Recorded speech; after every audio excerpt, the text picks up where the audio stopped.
जय हिंद दोस्तों, कैसे हैं आप लोग। Once again I welcome you all. मैं इंजीनियर अजय गुप्ता आप सभी लोगों का स्वागत करता हूं घटना चक्र के यूट्यूब प्लेटफॉर्म पे। दोस्तों आशा करते हैं आप जहां भी होंगे स्वस्थ होंगे, मस्त होंगे। आइए आज सेशन को फिर से स्टार्ट करते हैं।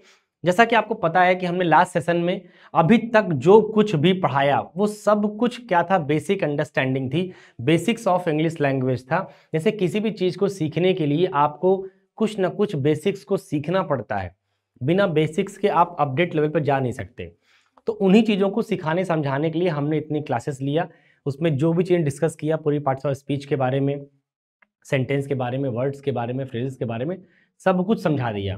आशा करता हूँ कि सारी बातें समझ में आ भी गई होंगी। कहीं कोई तकलीफ अगर आपको रह गई होगी तो ज़रूर कमेंट करिएगा, ताकि हमें ये लग पाए कि हाँ, हमारी ऑडियंस को कहाँ पे प्रॉब्लम हो रही है। भाई देखिए, वी आर नॉट अंतर्यामी, हम अंतर्यामी तो नहीं है, लेकिन ये कि हम प्रयास ज़रूर करते हैं कि आपको तकलीफ ना होने पाए।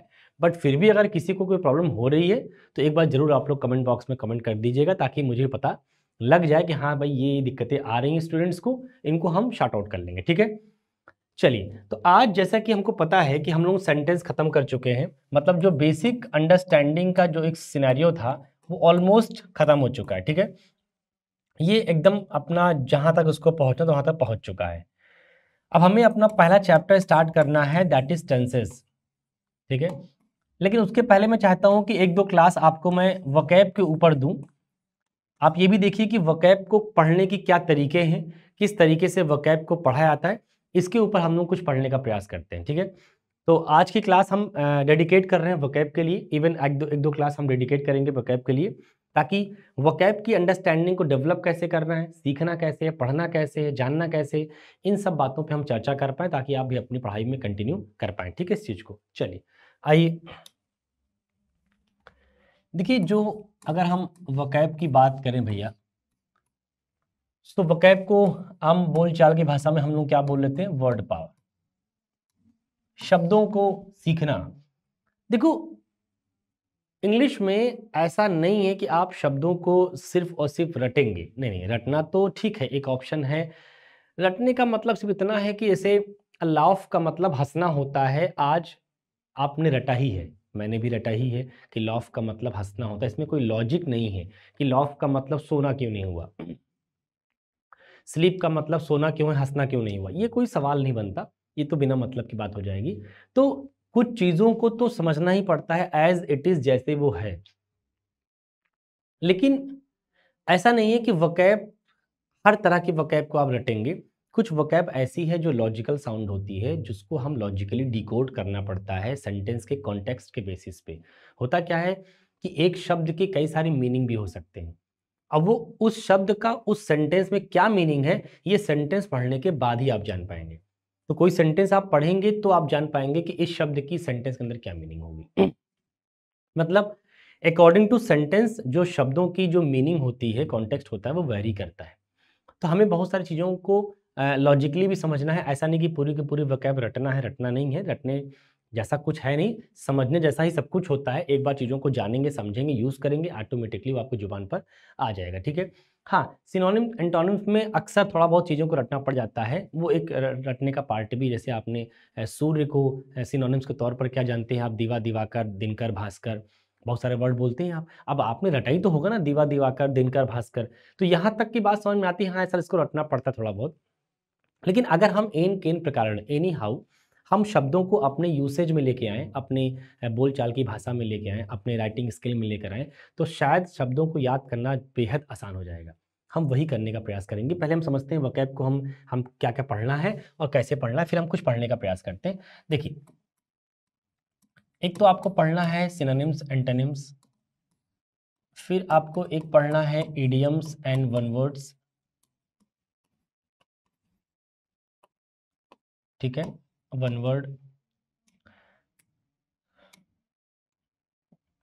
फिर आपको पढ़ना है भैया फ्रेजल वर्ब। फिर आपको पढ़ना है होमोफोन्स। ठीक है, फिर आपको पढ़ना है कंफ्यूजिंग वर्ड्स।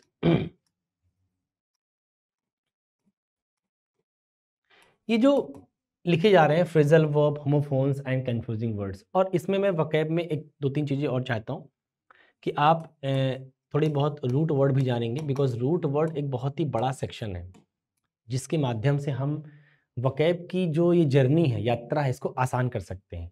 मतलब वोकैब की जो बेसिक अंडरस्टैंडिंग है ना डियर, अगर आप मुझसे पूछेंगे personally, to be very frank, root word is the basic method जहाँ से हम शब्दों की दुनिया में एंटर कर सकते हैं।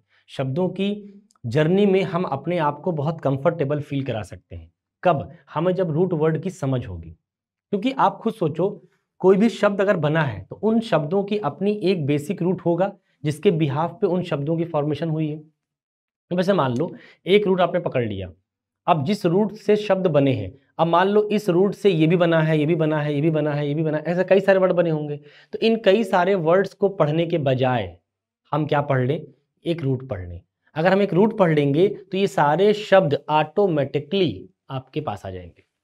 तो रूट वर्ड यही होता है कि आपको बड़ा आसान कर देता है शब्दों को सीखने के लिए, शब्दों को आसान कर देता है रूट वर्ड। कई सारे शब्द एक बार में आप याद कर सकते हो, ये आपकी खास बात होती है। ठीक है, तो ये रूट वर्ड की अपनी ताकत है, इस ताकत को आप महसूस करें। आइए हम रूट वर्ड के ऊपर भी बात करेंगे, कंफ्यूजिंग वर्ड्स के ऊपर भी बात करेंगे, होमोफोन्स के ऊपर भी बात करेंगे, वन बाय वन इन सारे सेक्शन के ऊपर बात करेंगे। वोकैब एक बड़ा लार्ज सेक्शन होता है, एक एक करके हम इस पर बात करेंगे और समझेंगे सर इसमें क्या पढ़ना होता है, कैसे पढ़ना होता है। आइए आज हम कुछ शुरू करते हैं ताकि आपको बात समझ में आए। आज हम पहला टॉपिक शुरू करते हैं वोकैब का, फ्रेजल वर्ब। क्या स्टार्ट करते हैं भैया? फ्रेजल वर्ब, ये स्टार्ट करते हैं। फ्रेजल वर्ब को आज हम स्टार्ट करेंगे और समझेंगे कि सर फ्रेजल वर्ब पहले होती क्या है। वोकैब का ये एक ऐसा सेक्शन है जिन सेक्शन के अंदर क्या क्या पूछा जाता है, कहाँ कहाँ इसका यूसेज है, मतलब इसको पढ़ने के बाद आप किस किस तरह के क्वेश्चंस को कर सकते हो। पहला देखो मैं बता रहा हूं, पहला आप बेटा कर सकते हो क्लोज टेस्ट, बोलो हाँ।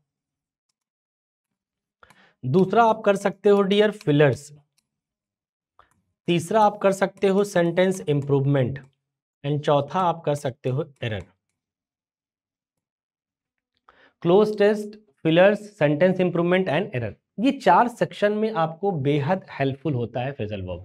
मतलब जब भी फ्रेजल वर्ब पूछा जाएगा तो उसको पूछने की जगह क्या होगी? जगह यही होगी, वो क्लोज टेस्ट के अंदर पूछेंगे, वो फिलर्स के अंदर पूछेंगे, वो इंप्रूवमेंट के अंदर पूछेंगे, वो एरर के अंदर पूछेंगे। इतनी जगह पे पूछेंगे फ्रेजल वर्ब को। अब अगर आपने कभी भी फ्रेजल वर्ब नहीं पढ़ा है तो यकीन मानिए फिर ये चार सेक्शन आपके स्ट्रांग नहीं हो पाएंगे, वो वीक ही रह जाएंगे। अगर इनको आप स्ट्रांग करना चाहते हो तो फिर आप फ्रेजल वर्ब, जो वोकैब का एक बहुत ही प्यारा सेक्शन है, इस पे थोड़ा सा कमांड महसूस करें। कैसे करेंगे? बस पढ़ना पड़ता है उसको। आइए समझते हैं। पहले तो ये जानते हैं, फर्स्ट ऑफ ऑल ये जानते हैं कि आखिर व्हाट इज फ्रेजल वर्ब, आखिर होती क्या है चीज। होती है डियर, इंग्लिश कहती है कि अगर कभी किसी वर्ब के अंदर किसी प्रेपोजिशन को जोड़ दें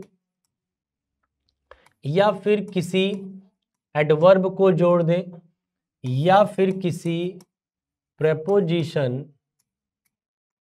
प्लस एडवर्ब को जोड़ दें। देखो मैंने क्या कहा, अगर कभी किसी वर्ब के अंदर किसी प्रेपोजिशन को ऐड ऑन कर दें आप, तो भी जो कॉम्बिनेशन बनेगा उस कॉम्बिनेशन का नाम अब क्या होगा? फ्रेजल वर्ब, ना कि नॉर्मल वर्ब रह जाएगी अब।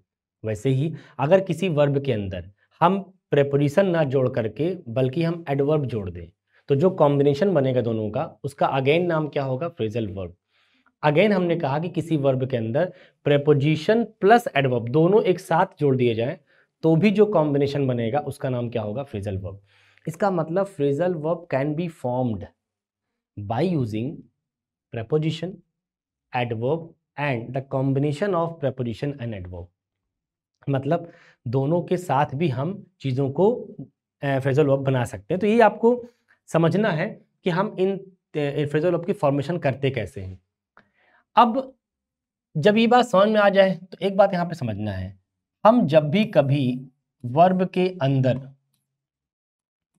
प्रेपोजिशन को जोड़ेंगे तब भी बनेगा फ्रेजल वर्ब, एडवर्ब को जोड़ेंगे तब भी बनेगा phrasal verb, preposition plus adverb को जोड़ेंगे तो भी बनेगा फ्रेजल वर्ब। मतलब इन तीनों को जोड़ने के बाद भी जो शब्द बनेगा वो फ्रेजल वर्ब ही बनेगा। अगर आप ये बात समझ गए हैं जरा ध्यान समझिएगा, verb plus preposition, verb plus adverb, verb plus preposition plus adverb. ध्यान रखना इन इन इन वर्ब्स की जो मीनिंग होगी वो बदल जाएगी, मतलब change in meaning, change in meaning.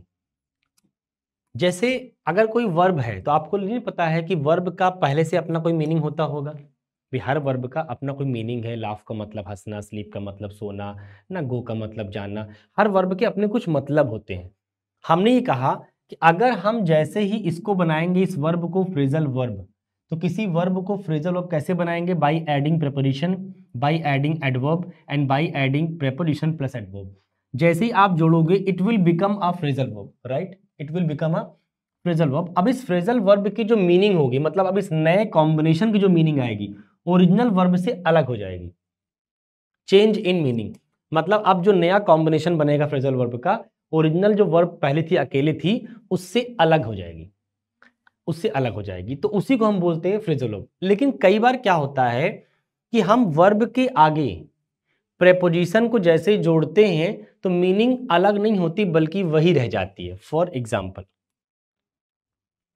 अगर कभी ऐसा हुआ कि वर्ब के आगे हमने प्रेपोजिशन को ऐड ऑन किया और इसकी मीनिंग बदल गई, change in meaning, change in meaning, और ये है no change in meaning, no change in meaning. कहते हैं वर्ब के आगे हमने जैसे ही प्रेपोजिशन को ऐड ऑन किया तो उसकी मीनिंग क्या हो गई? बदल गई। अगर बदल गई तो इस कॉम्बिनेशन का नाम क्या होगा? Phrasal verb. क्या नाम होगा भैया? Phrasal verb, right. लेकिन अगर वर्ब के आगे प्रेपोजिशन को ऐड करने से कोई भी मीनिंग में परिवर्तन नहीं होता है तो इसको बोलते हैं प्रीपोजिशनल वर्ब, प्रीपोजिशनल वर्ब। तो ध्यान रखना है कि मतलब वर्ब के आगे अगर हम वर्ब के आगे हम प्रेपोजिशन को जोड़ते हैं तो भी ऐसा हो सकता है कि उसकी मीनिंग बदले और ऐसा हो सकता है कि ना बदले। अगर मीनिंग बदल गई तब तो फ्रेजल वर्ब बोलेंगे, लेकिन अगर मीनिंग नहीं बदली तब प्रीपोजिशनल वर्ब बोलेंगे। इसका मतलब दिमाग में सेट करना है कि वर्ब के आगे प्रेपोजिशन को ऐड करने के बाद दो तरह की चीजें हो सकती हैं, या तो फ्रेजल वर्ब बन जाए या तो प्रीपोजिशनल वर्ब बन जाए। डिफरेंशिएट कैसे करेंगे? ऐसे करेंगे, अगर ऐड ऑन करने के बाद मीनिंग बदल गई तो फ्रेजल वर्ब, मीनिंग नहीं बदली तो प्रीपोजिशनल वर्ब। ये दो सेगमेंट, दो वर्ड हम यूज करते रहेंगे बार बार। हम कभी बोलेंगे ये फ्रेजल वर्ब है तो आप समझ जाइएगा कि जरूर मीनिंग बदलती होगी, जानना पड़ेगा क्या है। लेकिन हम कभी बोलेंगे प्रीपोजिशनल वर्ब है तो समझ जाइएगा कि जरूर मीनिंग नहीं बदलेगी, मीनिंग जो थी पहले वही अभी भी रहेगी, कांस्टेंट रहेगा मीनिंग। इसका मतलब प्रीपोजिशनल वर्ब है। एक एग्जांपल से बात को मैं क्लियर कर दे रहा हूं कैसे इसको समझना है। देखो जैसे मैंने कहा बेटा कि लुक के आगे मैंने ऐड जोड़ा और लुक के आगे हमने फॉर जोड़ा। देखो एक दो एग्जांपल दे रहा हूं, बाकी बात को समझ आ जाए आपको। लुक एक वर्ब है पहले से, इसका अपना मतलब क्या होता है? देखना। लुक का मतलब होता है दिखना, देखना कुछ भी। तो लुक का मीनिंग एट जोड़ने के बाद अगर ना बदले तो प्रीपोजिशनल वर्ब हो गया। देखो एट जोड़ा लेकिन अभी भी लुक की मीनिंग वही है, देखना। लुक की मीनिंग वही होती है जो लुक एट की होती है, मीनिंग में कोई परिवर्तन नहीं। लेकिन अगर लुक के आगे फॉर जोड़ दोगे तो डियर इसका मतलब होता है टू सर्च, खोजना कोई चीज। Look for, I am looking for a shirt, I am looking for a jeans ना, तो वही है। तो लुक फॉर का मतलब होता है सर्च, ढूंढना, खोजना। इसका मतलब देखो लुक की मीनिंग बदल गई, नहीं बदल गई? लुक का मतलब दूसरा था और लुक फॉर का मतलब दूसरा है।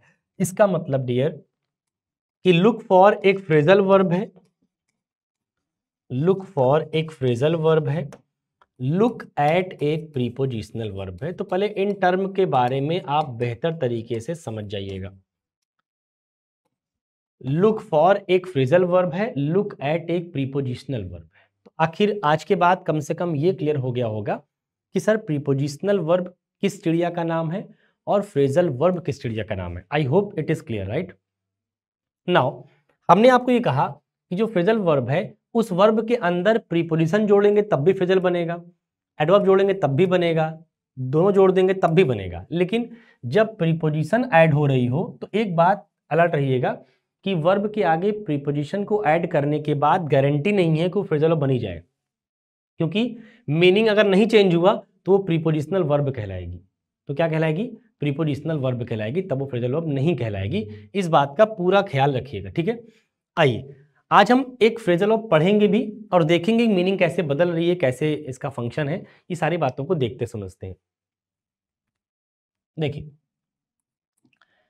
एक फ्रेजल वर्ब है call on, call at, call off, call in, call out, call for, call into question,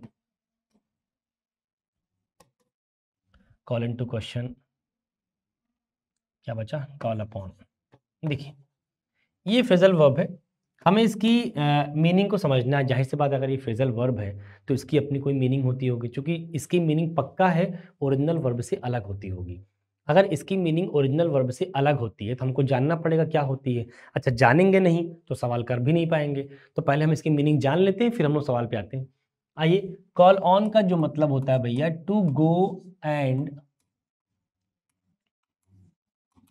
visit a person, to go and visit a person. Call on का मतलब होता है जाना और जाके किसी व्यक्ति विशेष से मुलाकात करना, that is call on.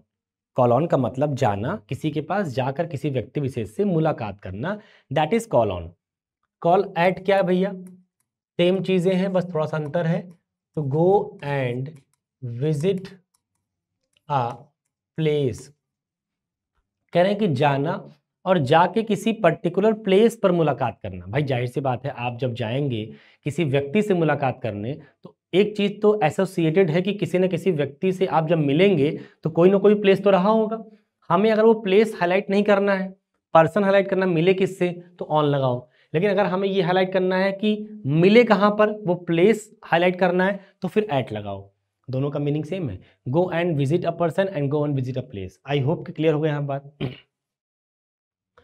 Call of क्या भैया? कॉल ऑफ होता है टू कैंसल, टू कैंसल, कोई चीज कैंसल कर देना। अच्छा ध्यान रखना अपना कि दो तरह की वर्ड्स होते हैं बेटा। एक वर्ड होता है पुट ऑफ,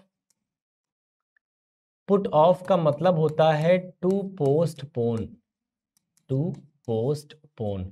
और एक वर्ड अभी आपने सीखा कॉल ऑफ, तो कॉल ऑफ का मतलब होता है टू कैंसल। क्या आपको ये बात पता है कि नहीं है कि कैंसिल करना कोई चीज़ और पोस्टपोन करना कोई चीज़, दोनों बातें अलग अलग हैं? क्या आप दोनों को एक मानते हैं? नहीं, बिल्कुल एक नहीं है। कोई चीज़ पोस्टपोन करना मतलब जो चीज़ आज होने वाली थी 10 दिन के बाद होगी, टाल देना, it will happen no doubt, लेकिन कुछ दिन के बाद होगी, दैट इज पोस्टपोन करना।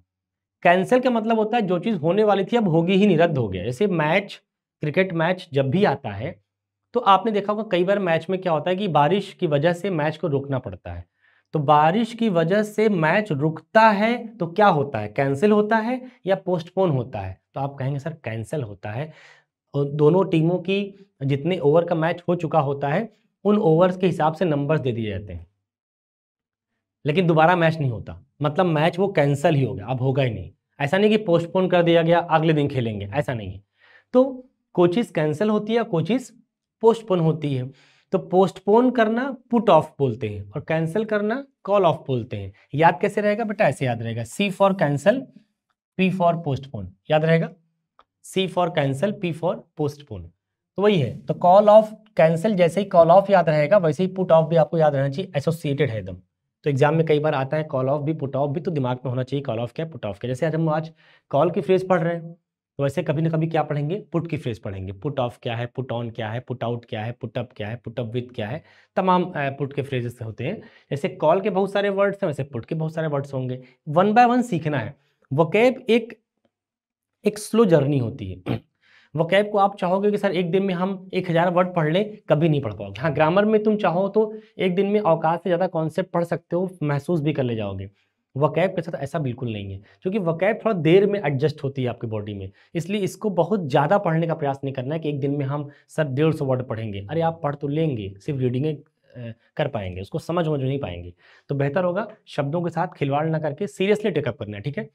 कॉल इन कॉल आउट एक ही फ्रेज है, that is to call for someone, to call for help.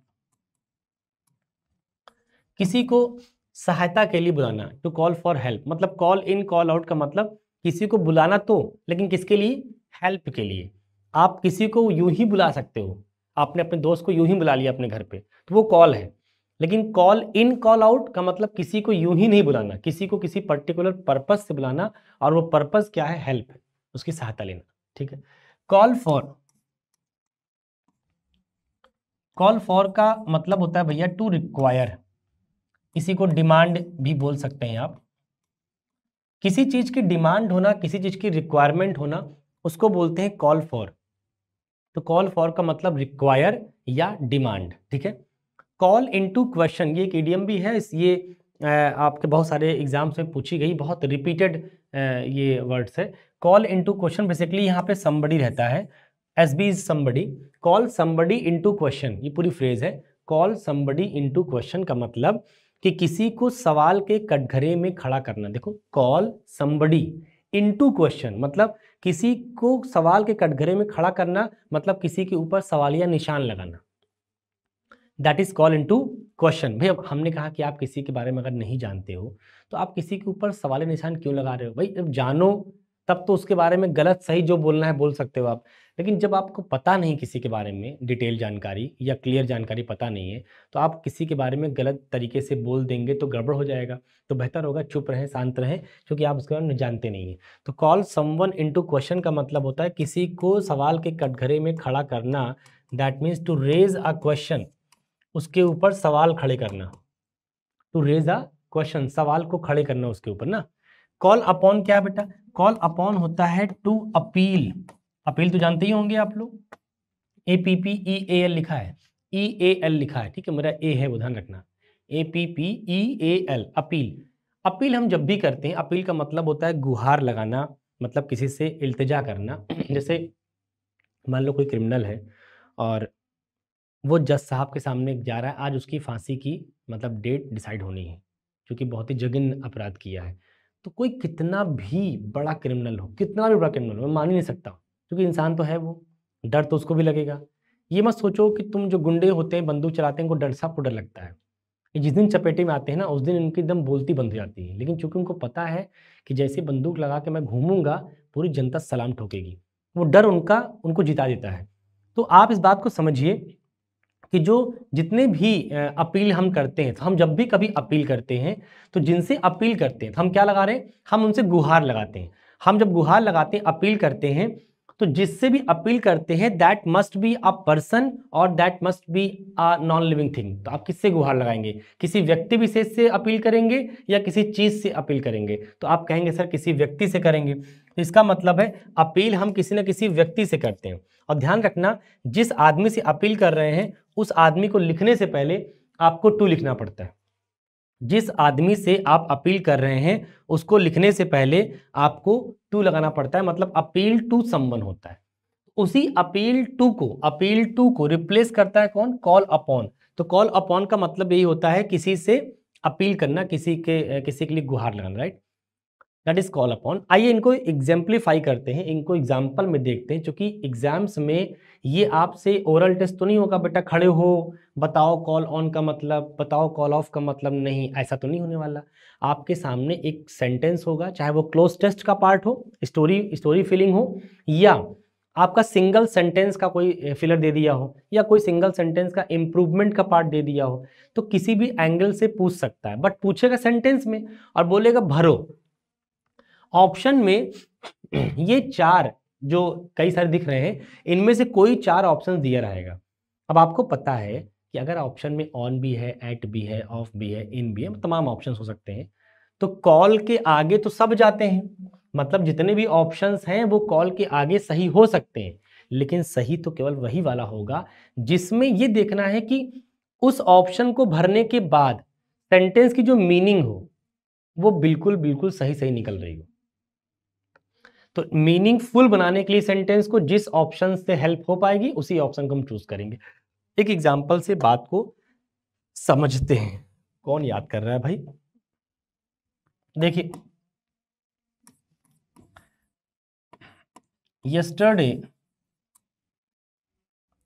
yesterday Amit Shah called space the prime minister। एक सेंटेंस, और फिर मैंने एक सेंटेंस कहा yesterday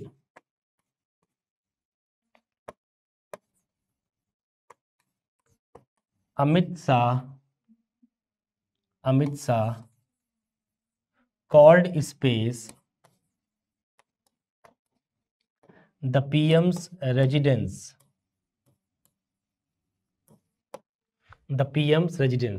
देखिए, दो सेंटेंस है।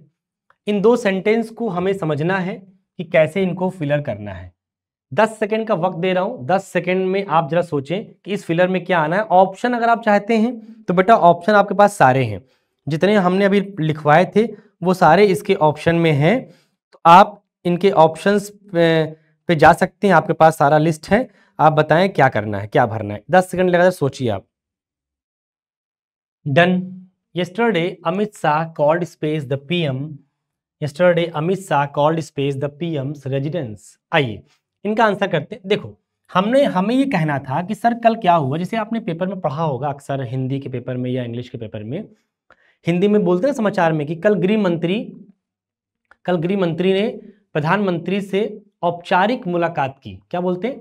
कल गृह मंत्री ने प्रधानमंत्री से औपचारिक मुलाकात की।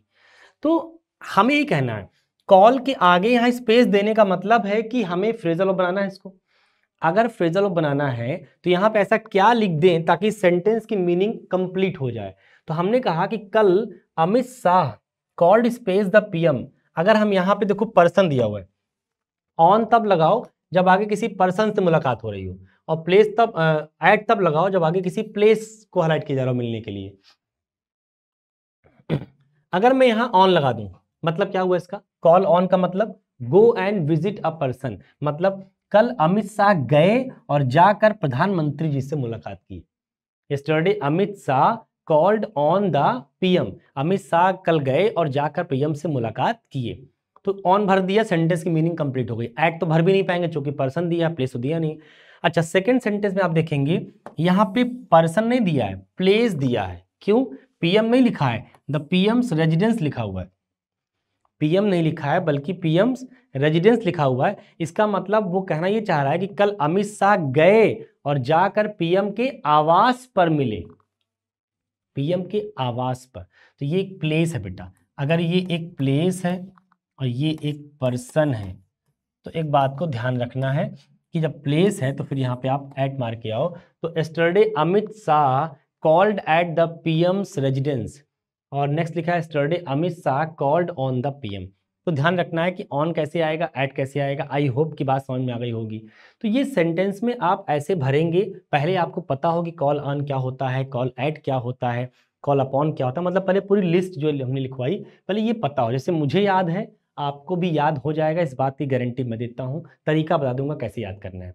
तरीका सुन लो कैसे याद करना है बेटा। डेली क्या करना है? 5 टाइम्स आपको डेली लिखना है। Right it every day 5 times. आपको रोज 5 बार लिखना है। अगर आपने 5 बार पर डे लिखना कैसे है? कॉपी से आप क्या छापेंगे? कॉपी से ये छापेंगे, call on, call at, call off, call in out, call for, call into question, call upon. ये छाप लीजिए कॉपी से। कॉपी बंद कर दीजिए। अब एक रफ कॉपी में, एक अलग से कॉपी में आप अपने माइंड पर स्ट्रेस डालिए और सोचिए कि कॉल ऑन का मतलब क्या समझाया था मैंने, कॉल एट का मतलब, कॉल ऑफ का मतलब, ये सारी बातें, एक एक बातें जब आप लिंक करेंगे तो ऑटोमेटिकली आपका पूरा का पूरा दृश्य आपके सामने आ जाएगा कि मुझे जो एक्सप्लेन मैंने किया था। क्योंकि मैं इतना डिटेल में एक्सप्लेन करता हूं ताकि आप जब भी इसको सोचना चाहें तो पूरी बातें आपको दिमाग में आ जाए। जब तुम 5 बार लिखोगे और अप टू 7 डेज अगर आपने लिख लिया तो 7 × 5 = 35 बार लिख लेंगे आप। साइंस भी कहती है किसी चीज़ को अगर आप 21 टाइम्स से ज़्यादा अगर आपने रिपीट कर लिया है तो फिर वो चीज़ आपके जहन में बैठ जाती है।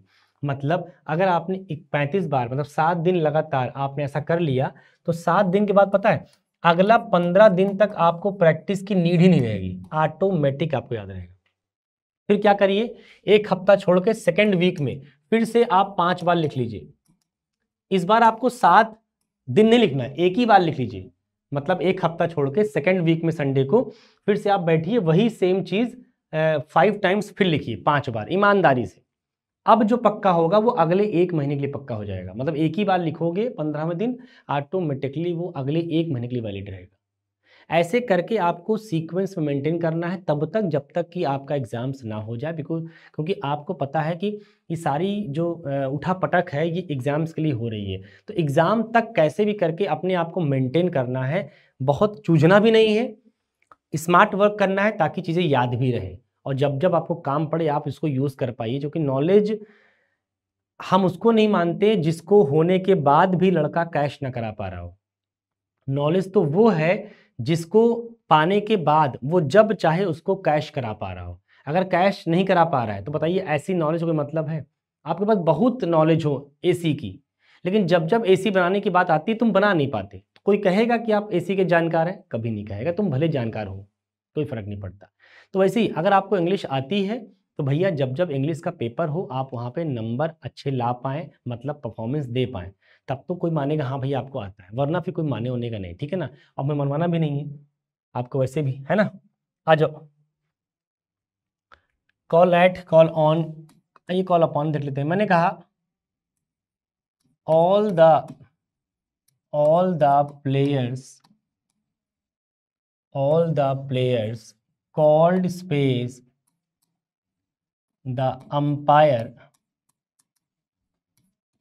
to take the decision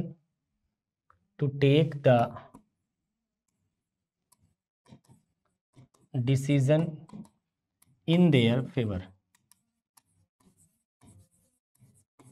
ये है, होता नहीं जब कोई मैच होता है तो जैसे कोई बॉलर ने बॉल डाली और अगर बैट्समैन के बैट पर नहीं आई गेंद, उसके पैड पर आ गई, तो बॉलर को दिखता है LBW, बहुत तेज चिल्लाता है ऐसे आके एकदम अंपायर सामने, आउट।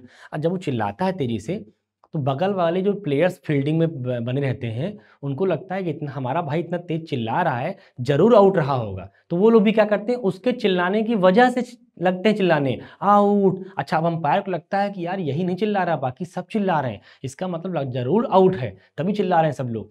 तो झटके में कई बार प्रेशर में वो आउट दे देता है। ऐसा कई बार हुआ है। वो क्या, श्रीलंका का एक बॉलर था मलिंगा, उसके ऊपर कई बार इस बात के लिए उस वो लगा है, फाइन लगा है।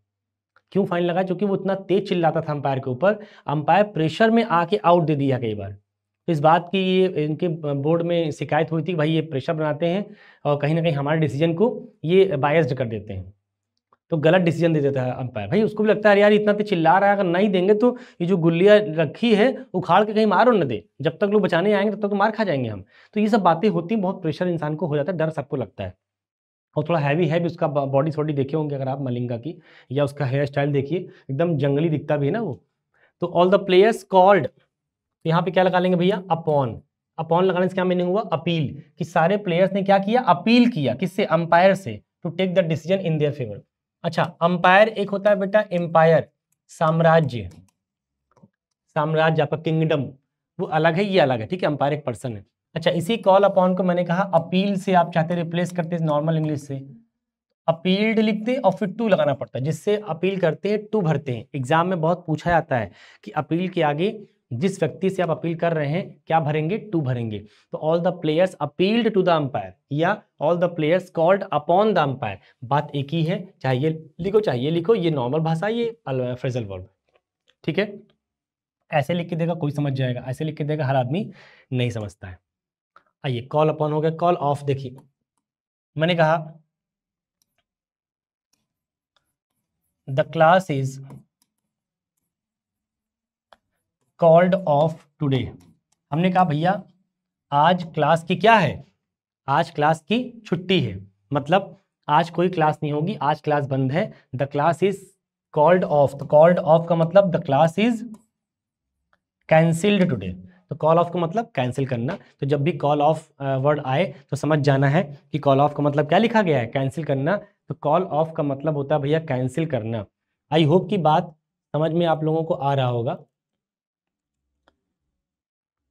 देखिए हर चीज आसान है, बस दिक्कत क्या है कि आपको सीक्वेंस फॉर्म में चीज़ों को याद करना आना चाहिए। सीक्वेंस फॉर्म में चीज़ों को पढ़ेंगे तो नो डाउट आपको हर चीज़ समझ में आएगी। अगर सीक्वेंस फॉर्म में नहीं पढ़ेंगे तो फिर आपको गलत लगेगा। आइए कॉल ऑफ हो गया। कॉल ऑफ के बाद आपको हम ले चलते हैं, क्या बचा भाई? कहाँ चले गए? Call off, call at, call on, call upon हो गया, call in, call out, call for. आइए कॉल इन कॉल आउट, मैंने कहा the villagers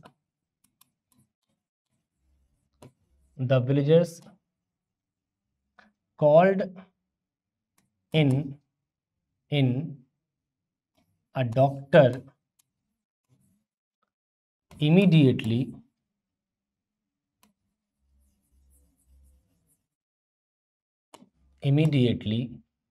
because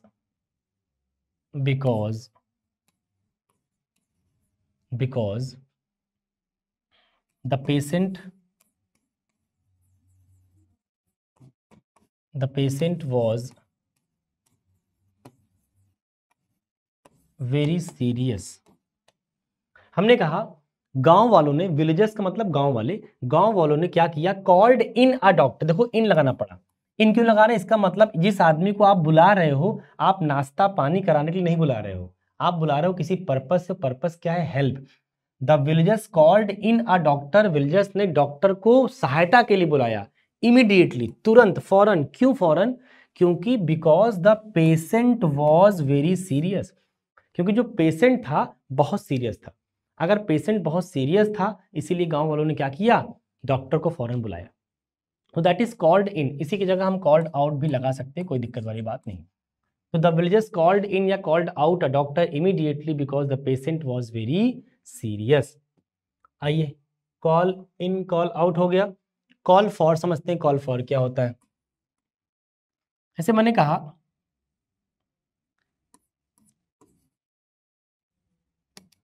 the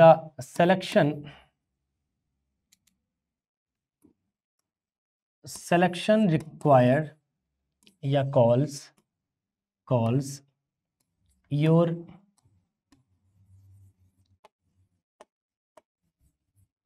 real effort। कह रहे हैं कि जो सिलेक्शन होता है ना, भाई आप बताओ, जो ये सिलेक्शन होता है आपका किसी भी एग्जाम्स में, आप आईएएस का एग्जाम दे रहे हैं, पीसीएस का दे रहे हैं, एसएससी का दे रहे हैं, बैंक का दे रहे हैं, एनडीए का दे रहे हैं, कई सारे एग्जाम्स हो सकते हैं। सिलेक्शन क्या मांगता है? आपका फुल डेडिकेशन, आपका फुल डिवोशन। मतलब आप जिस चीज के प्रति समर्पित रहेंगे एकदम, 110% रिजल्ट आएगा।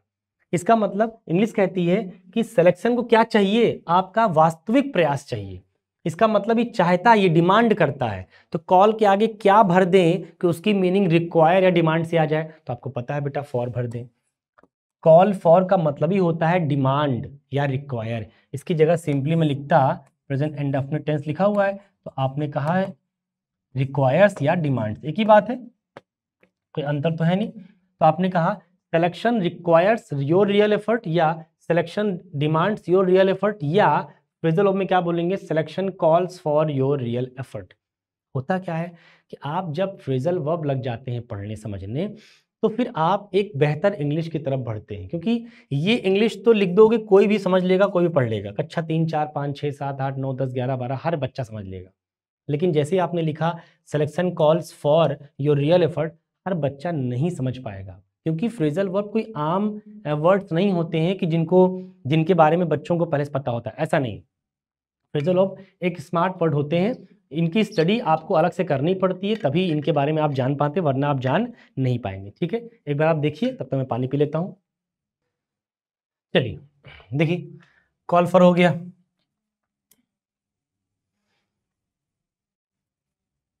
फिर एक कॉल इनटू क्वेश्चन। देखिए मैंने कहा you should not call him into question, you should not call him into question because you should not call him into question because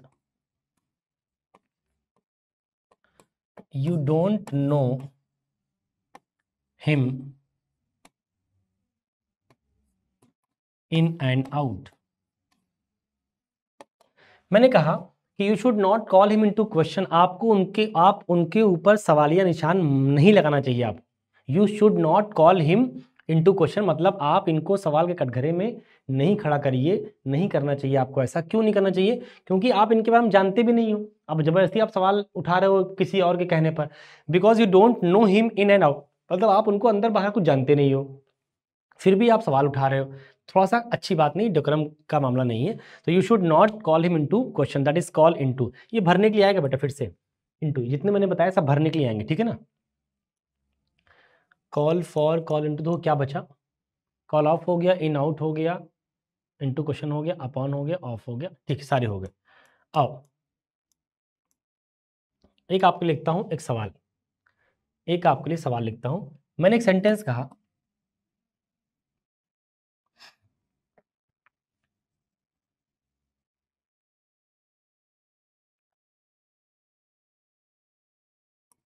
discipline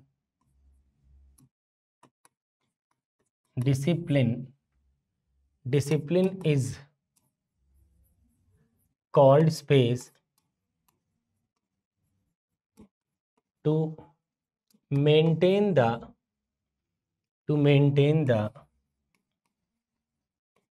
decorum of the class। मान लो कोई class है, देखो हर class की अपनी गरिमा होती है, गरिमा को बोलते हैं इंग्लिश में डेकोरम। डेकोरम होता है मतलब बच्चा कब जाएगा, कब आएगा, किससे पूछ जाएगा, ये एक परमिशन का मामला होता है, बिना पूछे आप निकल जा रहे हो, बिना पूछे आ जा रहे हो, ये बहुत ख़राब हो जाएगा सिस्टम क्लास का। तो क्लास की गरिमा यही होती है कि आप जो टीचर वहाँ पढ़ा रहा हो उसकी परमिशन से ही आप कोई काम करेंगे, बिना उसकी परमिशन से आप कोई काम नहीं करेंगे।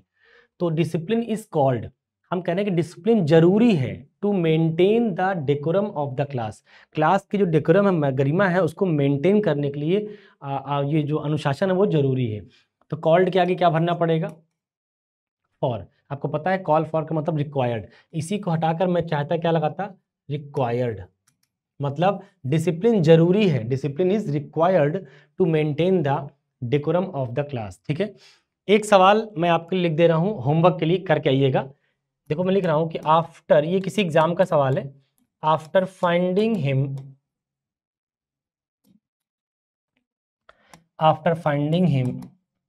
इन a closed, in a locked house, लिखो in a locked house, after finding him in locked house the police